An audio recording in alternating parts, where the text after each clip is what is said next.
और सारे leg spinners और जितने भी बडिंग लेग स्पिनर्स हैं उनको बहुत बेसब्री से पार्ट टू वीडियो का इंतज़ार था, जो कि मैं अपलोड करने जा रहा हूं। और आप सभी के लिए, आप इसको अच्छे से वॉच करना, पूरा देखना। ये देखिए, आप बॉल देखिए ज़रा, स्लो मोशन में है, एक्शन प्रॉपर है, रिलीज प्रॉपर है, बैक का रोटेशन प्रॉपर है, ड्रिफ्ट प्रॉपर है, टर्न प्रॉपर है, सब कुछ बहुत ही शानदार है, जैसे कि एक लेग स्पिनर में होना चाहिए। और मैं यही चाहता हूँ कि आप भी अगर अच्छा बॉलर बनना चाहते हैं, अच्छी चीज़ें करना चाहते हैं, तो बेसिक्स को फॉलो कीजिए और वीडियो को स्किप बिल्कुल ना कीजिए, क्योंकि वीडियो अगर आपने स्किप की ना तो फिर आप कहीं ना कहीं नॉलेज वाली चीज़ें और जो बेसिक फुल प्रिंसिपल्स हैं ना लेग स्पिनर के, वो आप स्किप कर देंगे। तो प्लीज़ इस चीज़ को ज़रा समझना, और समझोगे तो फिर समझ पाओगे, और समझ पाओगे तो फिर कर पाओगे। तो ये देखते रहिए आप, बहुत ही कमाल की चीज़ें हैं ये। और इसमें सारा डेमोस्ट्रेशन होगा उन बच्चों के लिए जो थोड़ा सा परेशान है, माइंड के लेवल पे भी और टेक्निक के लेवल पे भी, जो कि बहुत ही कमाल की चीज़ें हैं किसी भी लेग स्पिनर के लिए। ये देखिए, आप साथ साथ बॉल देखते रहिए, आप बॉलिंग का लुत्फ उठाइए और चीज़ों को मेरी सुनिए। अगर अच्छा सुनोगे ना तो फिर अच्छा माइंड में सेव कर पाओगे, और फिर उस तरह से एक्शंस ले पाओगे जैसे कि एक लेग स्पिनर को लेने चाहिए। और आपको सबको पता है कि लेग स्पिनर की फीलिंग एक अच्छा लेग स्पिनर ही समझ सकता है, और लेग स्पिनर को ही एक अच्छा लेग स्पिनर पढ़ सकता है कि इसको कैसे, इस पे कैसा काम किया जाए, इसको कैसे तराशा जाए, इसको कैसे संवारा जाए। हाय क्रिकेटर्स, सबसे पहले मैं वेलकम करूंगा जितने भी लेग स्पिनर जो जुड़े हैं। आज पार्ट 2 पे बात होगी, पार्ट 2 पे चर्चा होगी, पार्ट 2 पे प्रैक्टिकल डेमोन्स्ट्रेशन होगा। क्योंकि लेग स्पिनर की सबसे बड़ी दिक्कत होती क्या है? सबसे बड़ी दिक्कत होती है लेग स्पिनर की मेरे हिसाब से यार, कि एक्यूरेसी बहुत बड़ा वेपन है। अगर वो नहीं है ना तो फिर आप बहुत हल्के बॉलर रहते हैं टीम के लिए। जो आप मैच विनर क्वालिटी रखते हैं तो आप मैच लूज़र बन जाते हैं ज़्यादातर मौके पे। अगर आपने कंसिस्टेंसी और एक्यूरेसी को नहीं समझ पाए, आप बेसिक्स को नहीं समझ पाए, आप टेक्निक को नहीं समझ पाए, आप अपने रिदम को नहीं समझ पाए, और उसके लिए आपको करना क्या है? सबसे पहले आप अपने आप को इम्प्रूव कीजिए। अपने आप को इम्प्रूव आप कैसे करेंगे? आपको टेक्निकल मेथड पता होने चाहिए। आपको टेक्निकल मेथड के साथ साथ आप अपने रिदम को देखिए कि कहाँ फॉल्ट्स हो रहे हैं, और ज़्यादातर बच्चे की प्रॉब्लम यही रहती है, अच्छा छूटता है लेकिन एक्यूरेसी नहीं, अच्छा छूटता है। कुछ बच्चे क्या होते हैं, थोड़ा इंप्रूव करते हैं, वेरिएशन में घुस जाते हैं। कुछ बच्चे इंप्रूव करते हैं तो सोचते हैं मैं गूगली मार लूँ, फ्लिपर मार लूँ, ये मार लूँ, वो मार लूँ, एक्स्ट्रा ऑर्डिनरी कर लूँ। बट आप एक्स्ट्रा ऑर्डिनरी करने के चक्कर में अपनी लिमिटेशंस को खोते हैं, और फिर आपको वो चीज़ नहीं मिलती जिसके आप काबिल हो, जिसकी आप काबिलियत रखते हो। तो आपने सबसे पहले करना क्या है कि यार, मैं जानता हूँ कि आपने कुछ नहीं करना, सिंपल सी चीज़ों पे काम करना है। शॉर्ट बॉल गिर रहा है या कुछ गिर रहा है, उसके लिए अपने बेसिक्स पे काम करने हैं। और उसके लिए मैं आज आया हूँ, और आपके लिए मैं ऐसी ड्रिल लाया हूँ कि आप वो जो करेंगे ना तो आपको डेफिनेटली बहुत ज़्यादा प्रॉफिट होगा। और जो आपकी टाइमिंग मिस हो रही है फ्रंट लेग गिरने से पहले आपका आर्म चल रहा है तो बॉल ऊपर गिर रहा है, या फ्रंट लेग के साथ आप तेज़ करने जा रहे हो, नॉन बॉलिंग आर्म गिर रहा है इन गलत डायरेक्शन तो आपका हेड गिर रहा है, तो बॉल शॉर्ट और गलत जगह पे जा रहा है, गलत लाइन पे जा रहा है। तो ये सारी चीज़ों पे यही सबसे बड़ी प्रॉब्लम होती है। तो इसके लिए मैं आज आया हूँ, जो मैं ड्रिल बता रहा हूँ ये आप अगर बताने जा रहा हूँ तो ये अगर आप समझ के और पेशेंस के साथ और मन लगा के करेंगे ना तो डेफिनेटली आप इम्प्रूव करेंगे, और मेरे को लगता है कि आप कर पाएंगे। तो चलो गाइस, स्टार्ट करते हैं। आ जाइए आ जाओ, स्टार्ट करते हैं गाइस। अच्छे से देखना यार, अच्छे से समझना जो मैं कराने जा रहा हूँ। चलो स्टार्ट करते हैं फिर। हाँ,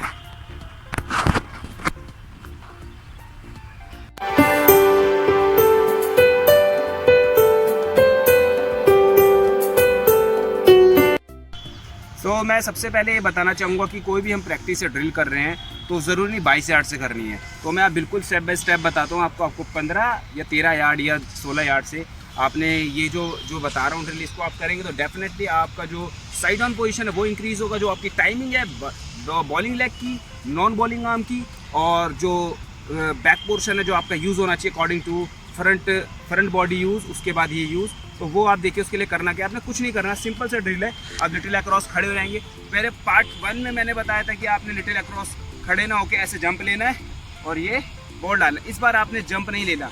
खासकर ये ड्रिल उनके लिए जिनका साइड ऑन बॉडी नहीं चलता है, और जिनका कि क्या है कि जिनका साइड ऑन बॉडी नहीं चलता और जिनका थोड़ा सा टाइमिंग में मिस्टेक है। तो इसको छोटे यार्ड से, छोटे डिस्टेंस से आप कर सकते हैं। जैसे ये आपने पोजीशन लिया, आप अपने टोज पे आ गए एंड रिलीज।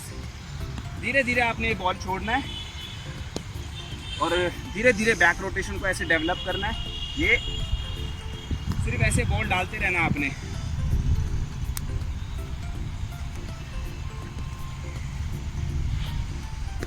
उसके बाद आपने 1-2 डेज 3 डेज जब तक आप अच्छे से समझ रहे हैं और जल्दी इंप्रूव कर रहे हैं उस ड्रिल को जो मैं बता रहा हूँ, तो आप डिस्टेंस को बढ़ा सकते हैं। अगर ये सारी चीज़ें आप करेंगे तो आपको डेफिनेटली बड़ा फ़ायदा होगा। उसके बाद जो सेकंड ड्रिल आपने करनी क्या है, जो मैंने पार्ट 1 में ही बताई थी कि आपने एक ही अलाइनमेंट में अपना बॉलिंग लेग और नॉन बॉलिंग आर्म अप करना है, और फिर आपका जो है बॉलिंग लेग डाउन होगा। उसके बाद आपका जो नॉन बॉलिंग आर्म प्ले में आएगा and then bowling arm and your back rotation like this.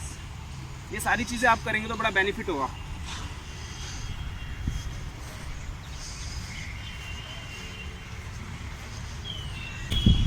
अब जैसे कि हमने 2-3 दिन बॉल डाला, एरिया बढ़ाया, पूरे बाई साइड से आ गए, और ये अपना अब इस बार आपने पैर उठाने की ज़रूरत नहीं है। खासकर वो लोग जिनका ये पैर अच्छा चलता नहीं, वो बॉलर्स जिनका ये पैर अच्छे से काम नहीं कर पाता, वो बॉलर जिनका इस पैर का बिल्कुल यूज़ नहीं, उनको ये पैर उठाना नहीं है। उनको इस पैर को स्टे रखना है, स्टे रखा और फिनिश। ऐसे धीरे धीरे आपको स्टार्टिंग में से जोर लगेगा, उतना तेज़ बॉल नहीं जाएगा, लेकिन जो आपकी टाइमिंग है ना अगले पैर की, बॉलिंग लेग की, पूरी बॉडी की चलने की, उस पर वो बेस्ट हो जाएगी। और वो बेस्ट होगी तो कहीं ना कहीं आपको बहुत ज़्यादा बेनिफिट मिलेगा, और ये बेनिफिट आपकी बॉलिंग में दिखेगा। बस आपने पेशेंस रखना है और टाइम देना है।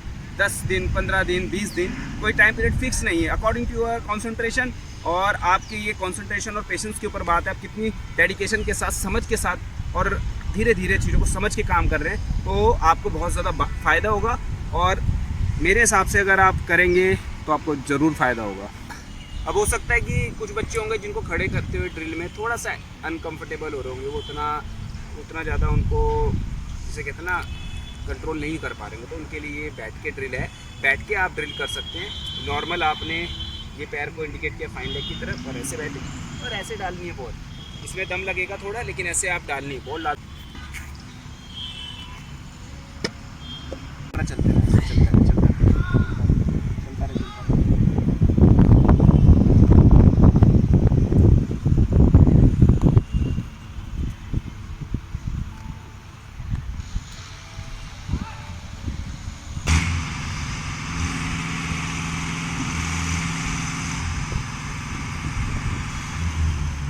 सबसे पहले जितने भी लेग स्पिनर है ज़रा फोकस करिएगा। अभी मैं जो बॉलिंग करके दिखाऊंगा उसमें जंप नहीं होगी और थोड़ा सा तेज़ एक्शन के साथ होगी। तो ये बॉल आप देखिए, ये थोड़ा fast run up bowling demonstration है, जो लेग स्पिनर देख सकते हैं, जो इस तरह से थोड़ा सा तेज आते हैं और थोड़ा सा हिट करते हैं अपने पैर पे, बॉडी को, शोल्डर का ज़्यादा यूज़ करते हैं। ये देखिए इस तरह के बॉलर भी आजकल हो रहे हैं। शॉर्ट फॉर्मेट हो गया, थोड़ा सा तेज़ डालने की कोशिश रहती है ताकि बैट्समैन को टाइम कम मिले। ये देखिए, क्योंकि बैट्समैन बड़ा चतुर हो गया, ज़्यादा फ्लाइट देते हैं तो स्टेप आउट करते हैं, एक्स्ट्रा प्रैक्टिस करते हैं बैट्समैन शॉटों पे, तो कि ताकि वो बॉलर की फ़्लाइट को, बॉलर की लेंथ को रिसीव कर दें और बॉलर को सेटल ना होने दें।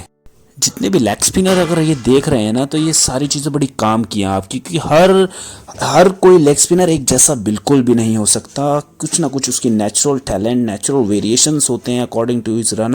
बॉल डाली हैं, इन बॉल्स के अंदर आपने देखा होगा बेसिकली कि मैं जंप नहीं ले रहा और एकदम से स्ट्रेट भाग रहा हूँ और बॉल डाल रहा हूँ। बॉल छूट भी अच्छा रहा है, कई बच्चों का एक्शन ऐसा हो सकता है।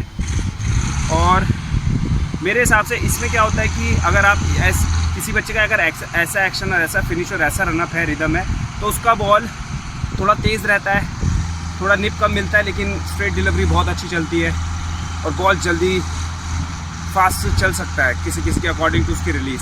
अब मैं बॉल डालूंगा थोड़ा सा जंप वाले एक्शन के साथ।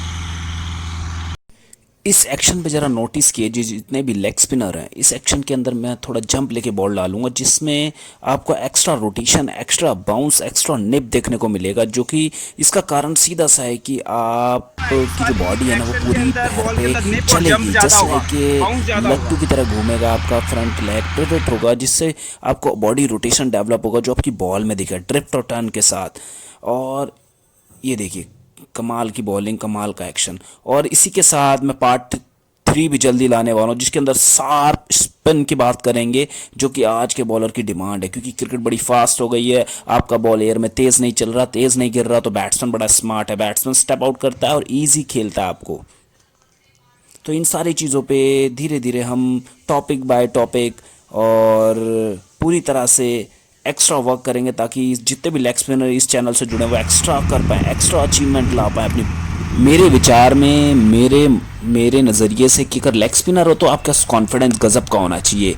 ऐसा कॉन्फिडेंस कि अगर एक आध बॉल शॉर्ट या गलत गिरता है तो कोई बात नहीं, थोड़ा सा पॉज लेना और अपने बारे में सोचना है कि नहीं यार मैं ऐसा नहीं हूँ, मैं बहुत अच्छा कर सकता हूँ। अपने रिदम को समझना है एंड बैक ऑन टारगेट, और फिर आना फुली कॉन्फिडेंस के साथ और जगह पे डालना और अच्छे अच्छे बैट्समैन को डिसीव कर देना है।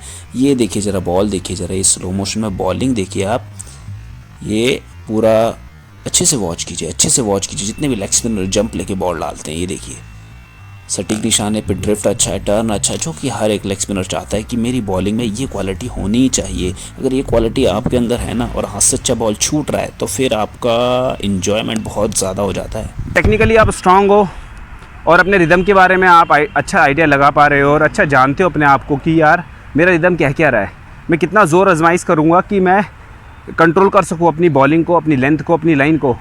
अगर ये चीज़ आप समझ रहे हैं ना तो आप बहुत कमाल के हैं। सबसे बड़ी बात क्या होती है, टेक्निक के साथ साथ आपको माइंड से बड़ा स्ट्रांग होना है इसमें, क्योंकि ये थोड़ा सा जो रिलीज़ रहता है उल्टा रहता है, अनऑर्थोडॉक्स रिलीज़ रहता है। तो इसके अंदर आपको कहीं ना कहीं अगर आपका बॉल एक दो बॉल ख़राब डल रहा है तो आपने जल्दबाजी बिल्कुल नहीं करना, थोड़ा सा पॉज करना अपने आप को, चाहे मैच की बात हो चाहे नेट की, और सोचना है कि यार मैं थोड़ा सा शायद दम नहीं लगा रहा हूँ, मैं थोड़ा सा जल्दी रिलीज़ कर रहा हूँ हाथ को तो इसलिए ऊपर डल रहा है बॉल, या फिर मेरा नॉन बॉलिंग आर्म जल्दी गिर रहा है इसलिए शॉट गिर रहा है बॉल। ये चीज़ें आपको समझनी है।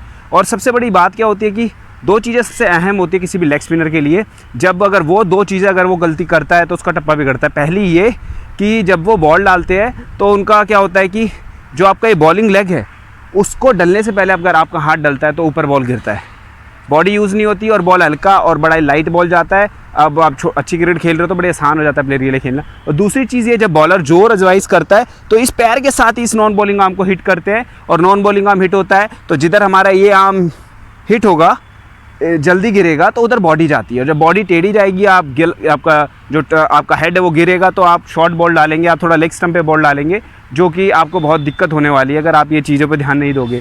और तीसरी चीज़ ये कि जब भी आपने कोशिश ये करनी है जब आपका पैर गिरे उसके बाद ये हाथ गिरे, और अपनी बैक का यूज़ करना है, धीरे धीरे अपनी जो फिनिशिंग स्पीड है उसको इंक्रीज़ करना है। अगर क्या कुछ बच्चे करते हैं क्या है कि थोड़ा सा लेग स्पिन अच्छा डाला उसके बाद वो आ जाते हैं वेरिएशंस पे, गुगली पे, फ्लिपर पे, तो फिर वो कहीं ना कहीं लेग स्पिन से हाथ धो बैठते हैं।